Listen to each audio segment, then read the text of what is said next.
Hello good morning students. आज हम insert tab के ऊपर वर्क करेंगे। इंसर्ट टैब में देखो सबसे पहले कवर पेज आता है। कवर पेज में क्या होता है, यहाँ पे जैसे सपोज मैंने कोई असाइनमेंट बना लिया, अगर उसका मैंने कवर पेज देना है तो यहाँ पे मैं क्लिक करके आपके पास डिफरेंट लेआउट के कवर पेज आ जाएंगे। आपको इनमें से कोई भी एक सिलेक्ट करना है अपनी बुक के कवर पेज के लिए, तो आप यहाँ से सिलेक्ट कर सकते हैं। ठीक है, अब सपोज़ मैंने यहाँ से ये वाला पेज उठाया और इसको अपने कवर पेज बनाने के लिए कर दिया, और यहाँ पे हम चेंजेस कर सकते हैं। या जैसे मैंने यहाँ पे कंप्यूटर एजुकेशन के बारे में ये बुक बनाई है, तो कंप्यूटर एजुकेशन लिख सकते हैं। ठीक है, देन उसके बाद सब टाइटल ये चेंज कर सकते हैं। आप पिक्चर भी अपनी यहाँ से रिप्लेस कर सकते हैं, चेंज कर सकते हैं। तो ये सारा आपका फर्स्ट क्या होता है, कवर पेज। ठीक है, देन उसके बाद नेक्स्ट यहाँ पे नेक्स्ट ऑप्शन है ब्लैंक पेज। ब्लैंक पेज जैसे मैंने आपको शॉर्टकट बताई है Ctrl+N न्यू पेज के लिए, तो ब्लैंक पेज पे भी हम क्लिक करेंगे तो देखो ज़रा नीचे एक और न्यू ब्लैंक पेज आ गया। ठीक है, तो न्यू पेज लेने के लिए हम यहाँ से भी क्लिक करके न्यू पेज ले सकते हैं। अब पेज ब्रेक क्या होता है, पेज ब्रेक के ऊपर मैं वर्क करने जा रही हूँ। अब देखो यहाँ पे मैंने पैराग्राफ आ गया। अब मैंने क्या करा, पेज ब्रेक। सपोज जैसे आप बुक्स हम रीड करते हैं तो आपने देखा होगा वहाँ पे जैसे अगर फर्स्ट चैप्टर है, ठीक है, फर्स्ट चैप्टर के बाद अगर सेकंड चैप्टर स्टार्ट होना है तो सेकंड चैप्टर सपोज करो यहाँ पे सेकंड चैप्टर नेक्स्ट पेज से स्टार्ट होना है और ये फर्स्ट चैप्टर का पैराग्राफ है। तो क्या कभी आपने देखा है कि जो चैप्टर 2 है इसी पैराग्राफ के नीचे स्टार्ट हो? नहीं।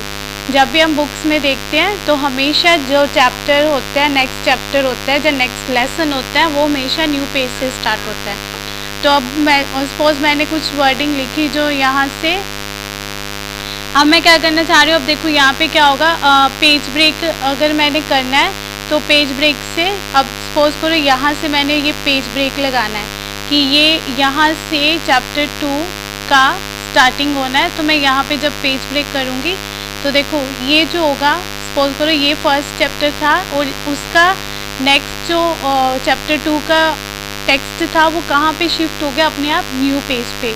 यहाँ पे क्या अप्लाई हो गया, पेज ब्रेक। अगर हमने देखने की पेज ब्रेक अप्लाई हुआ है कैसे दिखता है, तो होम में जाके यहाँ पे ये पाइप सिंबल होता है, आप वहाँ से देख सकते हैं। तो वहाँ पे आपको शो होगा कि पेज ब्रेक लग गया है। अगर अब देखो पेज ब्रेक लगने के बाद क्या होता है, अगर यहाँ पे कोई लिखने का भी कोशिश करेगा तो वो लिख नहीं पाएगा, नेक्स्ट पेज पे जाएगा। ये होता है कई बार स्टूडेंट से, उनको पता नहीं होता कि पेज ब्रेक लग गया हुआ है और कई बार वो लिखने की कोशिश करते हैं, कर्सर न्यू पेज पे जा रहा होता है। वो इसलिए जा रहा होता है क्योंकि पेज ब्रेक लगा होता है लास्ट पेज पे। अब अगर पेज ब्रेक लगा हुआ है तो आप यहाँ पे नहीं लिख सकते, क्योंकि पेज ब्रेक है तो जो भी लिखा जाएगा कहाँ पे लिखा जाएगा, न्यू पेज पे। अब मैं पाइप सिंबल यहाँ से रिमूव कर रहे हैं, दोबारा से हम हटा रहे हैं, तो आप देख सकते हैं आपको कुछ दिखाई नहीं दे रहा, मगर जब आप लिखने की कोशिश करेंगे तो कहाँ पे लिखोगा, न्यू पेज पे। क्यों? क्योंकि यहाँ पे क्या लग गया है, पेज ब्रेक। ठीक है, पेज ब्रेक का मतलब होता है कि अब ये वाली स्पेस यहाँ से छोड़ दो, जो भी लिखा जाएगा न्यू पेज पे होगा। ठीक है, अब उसके बाद आ जाओ, नेक्स्ट है टेबल। टेबल यहाँ पे अब देखो यहाँ से जितने आपको रोज एंड सेल्स सिलेक्ट करने हैं यहाँ से हम सिलेक्ट कर सकते हैं। लास्ट 10x8 है, अगर इससे ज़्यादा आपने रो एंड कॉलम इंसर्ट करने हैं तो यहाँ पे आप जितने मर्जी रो एंड कॉलम इंसर्ट कर सकते हैं। ठीक है, अभी मैं ओके नहीं करूँगी इतने ज़्यादा कॉलम लेके, नहीं तो कंप्यूटर हैंग हो जाएगा। ठीक है, तो अभी हम क्या करेंगे, यहाँ से मैं टेबल ले रही हूँ, टेबल में 4-5 कॉलम ले लेते हैं और 2-3, ठीक है, रोज एंड कॉलम्स। अब देखो यहाँ पे ये जो टेबल है, टेबल के अंदर आप क्लिक कर दीजिए। अब मैंने लिखा यहाँ पे नेम, क्लास, स्पेस, टैब। अच्छा देखो कर्सर नेक्स्ट सेल में जाने के लिए टैब यूज़ करना है कीबोर्ड से। क्या यूज़ करना है, टैब। ठीक है, बार बार क्लिकिंग नहीं यूज़ करनी, मैं माउस से नहीं लिख रही, आपने सिर्फ क्या करना है, टैब यूज़ करना। फिर मैंने नेक्स्ट नेम के नीचे जाना है तो टैब यूज़ करा। अब जो भी नेम लिखना है, जैसे यहाँ पे आपने कोई भी नेम लिखना है तो मैंने लिख दिया। ठीक है, क्लास लिखनी है, क्लास लिख दी, रोल नंबर लिख दिया उसका। ठीक है, मार्क्स लिख दिए इंग्लिश के। तो ये सारी चीज़ें आप टेबल में बना सकते हैं। अब जब टेबल बन जाता है, जो मैं आपको असाइनमेंट दूंगी उसमें आपने क्या करना है, टेबल के बॉर्डर को चेंज करना है और टेबल का टेक्स्ट कलर चेंज करना है। तो टेबल का टेक्स्ट कलर चेंज करने के लिए आपको पहले जैसे टेक्स्ट की सिलेक्शन करी और यहाँ से देखो ये रहा, ये आपका टेक्स्ट कलर है। देखो टेबल के अंदर का टेक्स्ट चेंज हो रहा है, ठीक है। अगर मुझे यहाँ पे मैं इसको थोड़ा जूम कर देती हूँ यहाँ से जूम बार से, अगर मुझे अब क्या करना है, टेक्स्ट के ये जो बॉर्डर है इनका कलर चेंज करना है, तो यहाँ से मैंने टेबल को सिलेक्ट करा। देन उसके बाद ये जो बॉर्डर यहाँ से आए हुए हैं, यहाँ पे मैंने बॉर्डर एंड शेडिंग में जाना है। बॉर्डर एंड शेडिंग में जाने के बाद यहाँ पे कलर में मैंने कोई एक कलर सिलेक्ट कर लिया, ओके कर दिया और देखो यहाँ पे टेबल का कलर चेंज हो गया, ठीक है। तो आज आपने पहले ये टेबल इंसर्ट करना, कवर पेज बनाना, ब्लैंक पेज इंसर्ट करना, पेज ब्रेक लगाना, ठीक है। ये आपने सारा यहाँ से करना है वर्क। देन उसके बाद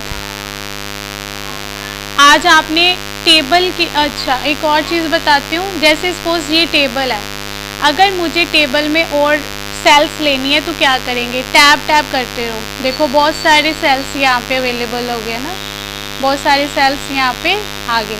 अब मुझे क्या करना है, अब इन सेल्स में मर्जिंग करनी है, ठीक है। सपोज मुझे ये दो सेल्स को मर्ज करना है, तो आपने इसके लिए क्या करना है, ऊपर लेआउट में जाना है। लेआउट के अंदर यहाँ पे आप देख सकते हो मर्ज सेल्स, ठीक है। मर्ज सेल्स पे मैं क्लिक करूँगी तो ये वाले सेल्स क्या हो गए, मर्ज हो गए। देखो दो थे एक बन गया। सपोज अब मुझे ये इधर से ये वाली लाइन, इधर से अब रोज़ को, कॉलम्स को आपस में मर्ज करना है, तो दो कॉलम सेलेक्ट करें और दो कॉलम एक रो बन गई, ठीक है।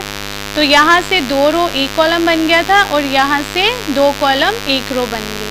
तो आप रो वाइज और कॉलम वाइज कर सकते हैं मर्ज सेल्स को, ठीक है। अब दोबारा से स्प्लिट करना है, दोबारा से मुझे इसकी मर्जिंग को वापस लेके आना है, तो क्या करेंगे, जैसे यहाँ पे कर्सर है, स्प्लिट सेल, कितने कॉलम बनने हैं, 2 कॉलम बनने हैं, ठीक है, 2 कॉलम बन गए। अब यहाँ पे कर्सर है, स्प्लिट टेबल, और सॉरी टेबल स्प्लिट कर दिया मैंने, हमने टेबल को स्प्लिट नहीं करना था, स्प्लिट सेल्स को करना था, ठीक है। स्प्लिट सेल्स में गए। अब यहाँ पे कॉलम्स कितने बनेंगे, कॉलम तो एक बनेगा, तो मैं यहाँ पे 1 कर देती हूँ, और रोज कितनी बनेंगी, 2, ठीक है। देख सकते हो ना यहाँ पे, ये देखो ये 2 रोज बनेंगी, ऊपर से देखो कॉलम एक ही है, ओके कर दिया, वापस कोई चीज़ बन गई, ठीक है। अब आपने एक असाइनमेंट में ये ऐसे ही बनाना है। असाइनमेंट मैं आपको फ़ोटो एक सेंड करती हूँ, आपने वो फ़ोटो के थ्रू ये टेबल बनाना है। आपके हार्टोन का पैम्फलेट का ही है टेबल, ठीक है। उसमें बॉर्डर कलर भी यूज़ करना है, टेक्स्ट कलर भी यूज़ करना है और मर्जिंग भी यूज़ होगी, ठीक है। होप सो आपको टेबल, मोस्ट इम्पॉर्टेंट टेबल ये है, टेबल में सेल्स को कैसे इंसर्ट करना है, कैसे डिलीट करना है। अगर ज़्यादा कोई सेल आ गई है, सिलेक्ट करा, यहाँ से डिलीट कर दो, यहाँ पे गए सिलेक्शन करी लास्ट की, और मैंने लेआउट में गए, ये नहीं चाहिए, डिलीट करना है, डिलीट रोज, डिलीट रो होगी, ठीक है। तो आप ऐसे डिलीट भी कर सकते हैं, अगर सेल इंसर्ट करनी है इंसर्ट भी कर सकते हैं, मगर अभी आप मर्ज करना ही सीखो अच्छे से, मर्ज सेल करना, स्प्लिट करना और डिलीट करना, ठीक है। और टेबल का कलर कहाँ से देना था एक बार दोबारा बता दूँ, पहले आपने इसको सिलेक्ट करना है, देन उसके बाद लेआउट में ही जाना, सॉरी डिज़ाइन में जाना है, डिज़ाइन में शेडिंग में, सॉरी यहाँ पे नहीं, इसका कहाँ गया ऑप्शन, एक मिनट, इंसर्ट में भी नहीं है, अभी हमने चेंज करा तो था, कहाँ गया इसका, डिज़ाइन, ये रहा, बॉर्डर में जाना है, ठीक है। डिज़ाइन में जाके हमने बॉर्डर में जाना है, border and shading, border and shading में कलर ऑप्शन है। अगर कलर नहीं हो रहा टेबल पे तो मेक श्योर आपका क्लिक नन पे ना हो, यहाँ ऑल पे क्लिक करके फिर कलर करना, फिर ओके करना, ठीक है। कई बार क्या होता है, आपने यहाँ पे ऑल पे सिलेक्शन नहीं होती, नन पे होती है, तो अगर उसको बॉर्डर नन लग रहा है तो वो कलर भी नन नहीं करेगा। समझ में आया? तो कलर होते ही नहीं है, इसलिए ऑल पे पहले क्लिक करना है, बहुत ज़रूरी है ये। चलो ठीक है, ये आपका बॉर्डर शेडिंग, ये सारा कुछ हो गया। आज का आपका इतना ही काम है और असाइनमेंट आपने मुझे बना के देनी है। असाइनमेंट अभी मैं आपको सेंड कर रही हूँ, ठीक है। एक पिक्चर होगी, उस पिक्चर में जो टेबल है वो सेम आपने बनाना है। Have a nice day, happy learning.